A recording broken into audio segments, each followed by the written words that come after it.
姐姐，係，姐姐你介紹自己先啦。好你叫咩名啊？我叫麥詩啊，麥詩啊，係啊，你今年幾多歲啊？ 45歲，咁你結咗婚未？結咗啦，結咗婚，係有冇小朋友啊？有兩個，兩個係仔啊？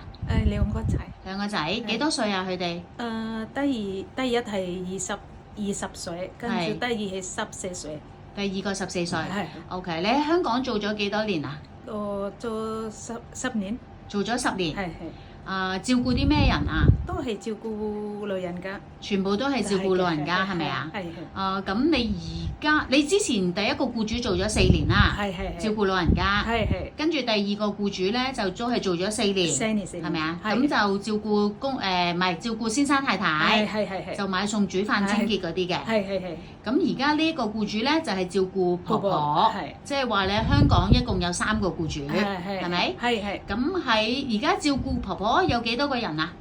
照顧婆婆係我同婆婆㗎，得1個人啫，婆婆係咪啊？婆婆健唔健康㗎？唔健康啊！唔健康，識唔識行㗎？肯要扶佢，要扶佢慢慢行嘅。係。咁出街咧？出街係推輪椅啊！出街推輪椅。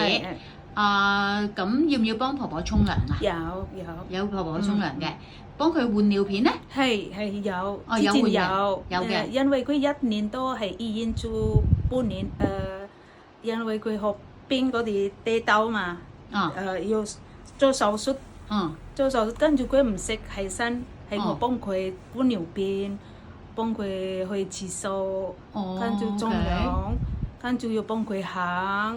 陪佢行係咪啊？係。OK，咁我想問下而家呢個僱主係已經續咗約㗎啦嘛？續咗，啱啱續咗3月份續咗約係咪啊？係啊，咁點解你而家唔做嘅？因為我好攰啊，我想因為好攰，因為個僱主唔俾你放假，係咪啊？因為婆婆行唔到，屋企冇人照顧佢，所以就僱主即係個僱主係咪阿婆婆個女啊？佢個女係咪啊？佢個女就話叫你唔好放假啦。因為要放假要人幫手睇住婆婆㗎。因為放假咧就冇人幫手睇住婆婆，所以如果你要放假嘅話咧，你就要揾個另外一個人嚟到照顧婆婆，你先至可以放假。但係就揾唔到，就麻煩㗎。所以你就唔做啦。唔做㗎，因為冇假放，冇得休息。OK，咁你識唔識買餸煮飯？我煮飯食。煮飯識㗎啦，係咪？食。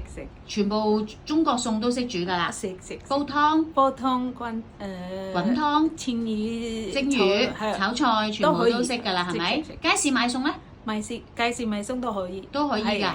OK，咁而家個僱主就話俾時間你出去揾個另外一個僱主先，跟住咧就等個新姐姐到咗之後，教個新姐姐做嘢，做完嘢教完之後就可以俾你離開，係咪啊？係。OK，咁你而家係想照顧公公婆，唔想照顧公公，你話係咪啊？係，你想照顧婆婆，或者係清潔啊、買餸煮飯，都可以嘅，係咪？可以。OK，咁你驚唔驚貓同狗？我唔中意狗，唔中意狗，貓都可以嘅，但係又唔冇咁中意啦，咁樣啦。OK，咁最好就係照顧婆婆啦，係咪？或者買餸煮飯清潔大人嘅。OK，好啦，咁我哋幫你揾咗先啦，咁你有時間就出嚟見工啦。好，唔該晒。好，拜拜。拜拜。